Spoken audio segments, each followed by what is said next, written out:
I have a 14-year-old, and I go out the door every day to another meeting to do things, and he says to me, "Where are you going, Mom? Are you going off to another meeting?" And I say yes, and he says, "Go out there and save the world, Mom."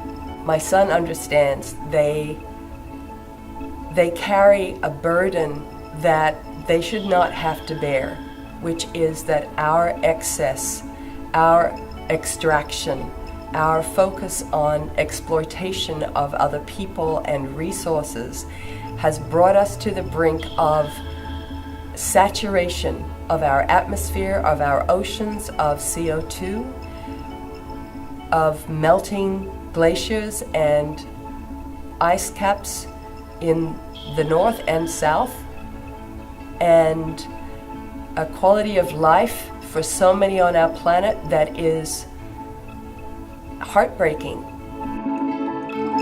We don't need a wall built to keep people out or divide families. We don't need to stereotype different cultures by their religion and ban them from coming in this country when they have family here and family abroad. We all love our dogs, our animals, our cats, and we should have that same love for one another to be one a house, because environment is things we touch, see, breathe, and can also digest through our systems. And that's why I'm here today, is just to say that this is very important to show a sense of unity in our community. As I watch the reports about what's happening in the Arctic, sea level rise, droughts, firestorms, violent storms, hurricanes and whatnot, it's become clear to me that this is not one-offs. These are not individual events. These are part of a systemic problem. And if we don't address it, it's going to be a calamity for future generations.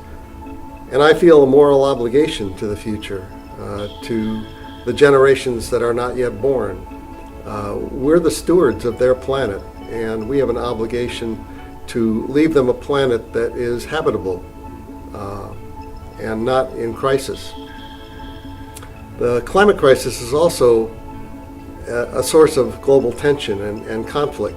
The conflict in Syria has its genesis in the drought that afflicted Syria, which caused population movements and conflicts that arose out of that. Those kinds of conflicts are going to become more frequent as people are being displaced. There will be worldwide famine. Hunger is going to drive people to do desperate things. And so we have an obligation to prevent that.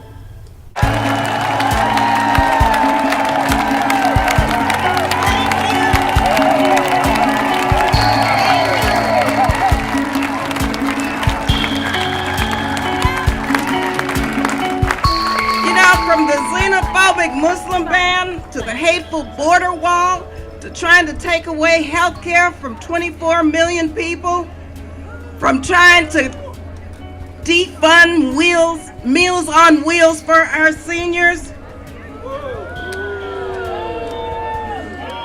It is you who have said that enough is enough. This president must be stopped. Must be stopped. And so that's why we're here today, to stop him, especially to stop him and make sure he knows that we are going to insist that he protects our planet. He's going to do that. He's going to do that. Because I tell you, as President Obama said, climate change will define the contours of history more dramatically than any other issue we face. Any other issue.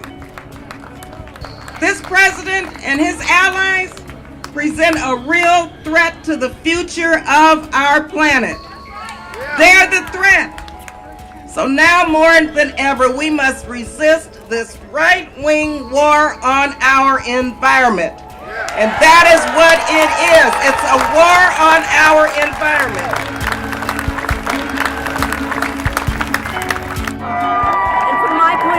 Beyond Trump, it is the whole system is upside down, all of our values, and it's not just the economy, it's our values, it's our priorities. We've totally lost our way as human beings on what matters in this world.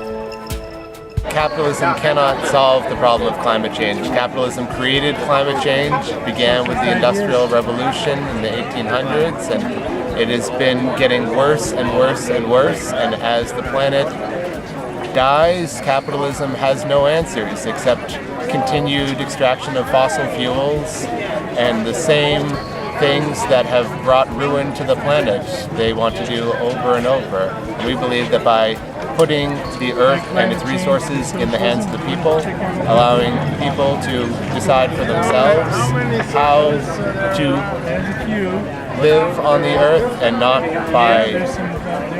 through corporate profit motives, that's the only answer to the problem of climate change.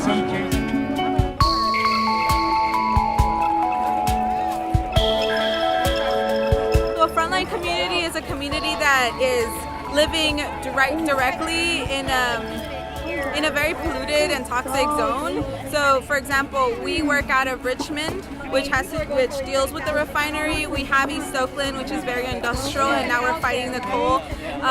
We have Southeast LA, which is also very industrial. They're a highway corridor, and they have to deal with a lot of industry that's incredibly polluting. Then we have Wilmington, which is another refinery community, and right now they're facing an expansion by the Tesoro refinery, so we've been fighting that down there.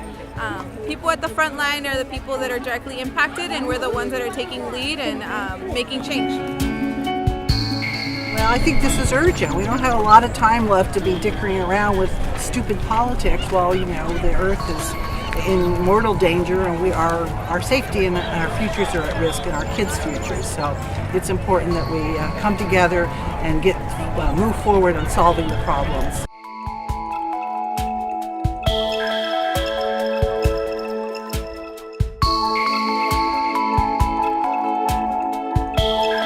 So here we are at the Climate Rally, People's Climate Bay Area, and we're so happy to have hundreds, thousands of people here and arriving. This is all about setting the tone of the Bay Area for the nation to reduce emissions into our atmosphere. Water levels are rising, sea levels are rising, could even rise up to 10 feet over several years, which could, your lower coastal lands and airports could be underwater. Fossil fuels, no coal in Oakland. We're working in conjunction with several different organizations representing the Interfaith Council of Alameda County. And as we stand together united across this county, we're trying to put the best foot forward for energy, clean energy. That's where jobs are. Clean energy and jobs create more jobs. And that's the direction we're trying to move in, and we have a whole big host of folks that's willing to make that happen. So enjoy today. May God bless you all.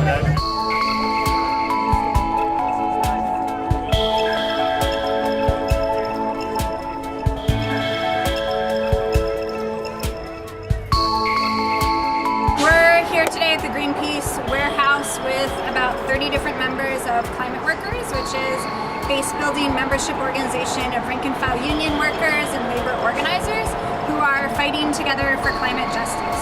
This is a project that got started as many of us were union organizers, and seeing that our members, union members, were among those who were getting hit first and worst with the climate crisis. Our members were living next to refineries, next to highways, next to fracking wells, whose kids were getting asthma, whose family were suffering from cancer, and yet we saw many of our unions taking stands in support of the extractive economy, in support of pipelines, in support of coal export terminals, because our folks need jobs. But we refuse to believe that we have to choose between a job and the environment. We know that we need both, and we know that workers are actually the experts and the architects of the just transition that we need away from the extractive economy toward an economy for life, an economy that's based in ecological restoration, that's based in social justice, that's based in economic democracy. I am a union member and a worker. I'm here with Climate Workers because I believe that we're whole people, and what good are benefits and wages if we don't have a clean environment, if our people are sick, if our people are living in fear of being deported, people are being targeted and attacked on the streets for their religion or their race. So I really believe in May Day as a time for everyone to link their struggles together, and for us to all be out in solidarity with one another. That our oppressions are different, but that we can link them together and be in community with one another. Climate change is happening, and we can't keep continuing to ignore the facts. The more we ignore the facts, the more we hurt our kids, the more we hurt our future. And what kind of generation and what kind of person would I be if I wasn't helping the future? Someone marched for me, so I'm going to continue to march for climate change because we need to do it, and if I don't, who will?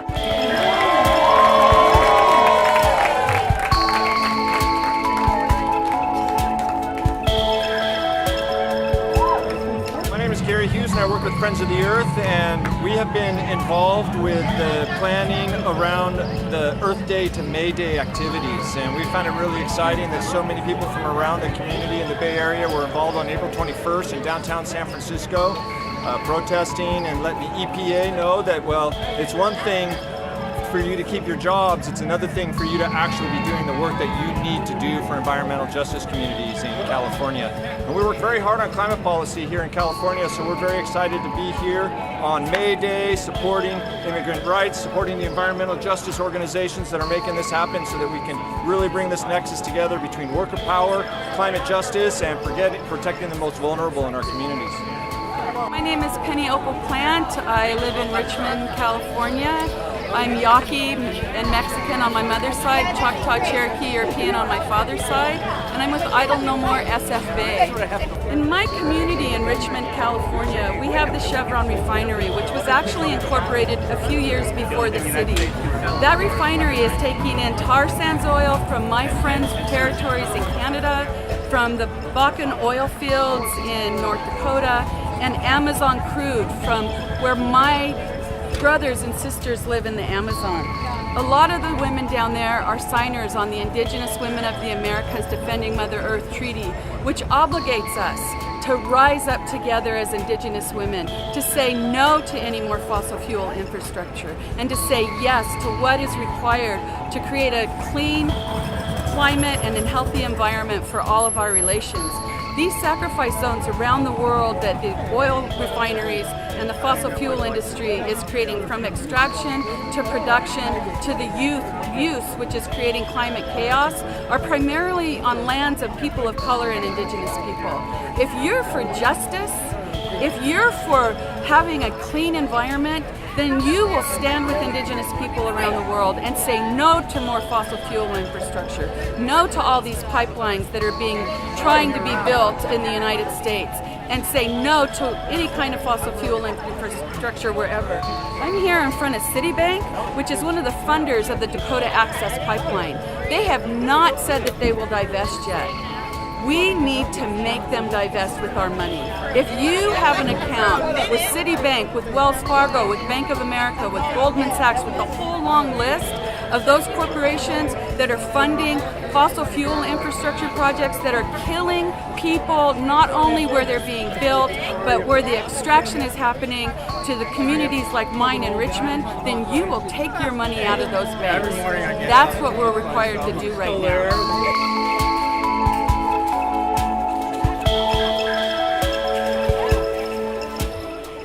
So we're here today to lay down some prayers, protesting the new administration. It's important as the daughter of an immigrant family. It's important that we voice out how we feel. The racist administration is attacking us in every way. So I'm here today to just basically support all workers across the nation, across the world, to make sure that people understand that workers' rights is just essential to any solution that we move forward in any sector that we're working in, whether it be climate justice or food justice. You know, if workers aren't supported and have the rights that they need, then we don't have a solution. we have the power to entirely shift the system toward what we really want, which is equity, justice, a just transition beyond fossil fuels, the same kind of health care that Congress gets. We want an end to all fossil fuel infrastructure and moving that whole system that's degrading all of us, that's harming all of our children around the world, to come together in this powerful movement of humanity with all of our relations as we move towards creating a vibrantly healthy future with clean air, clean water, clean soil, and everything good for not only our children, our grandchildren, but the next 7 generations into the future. So I am happy to be here.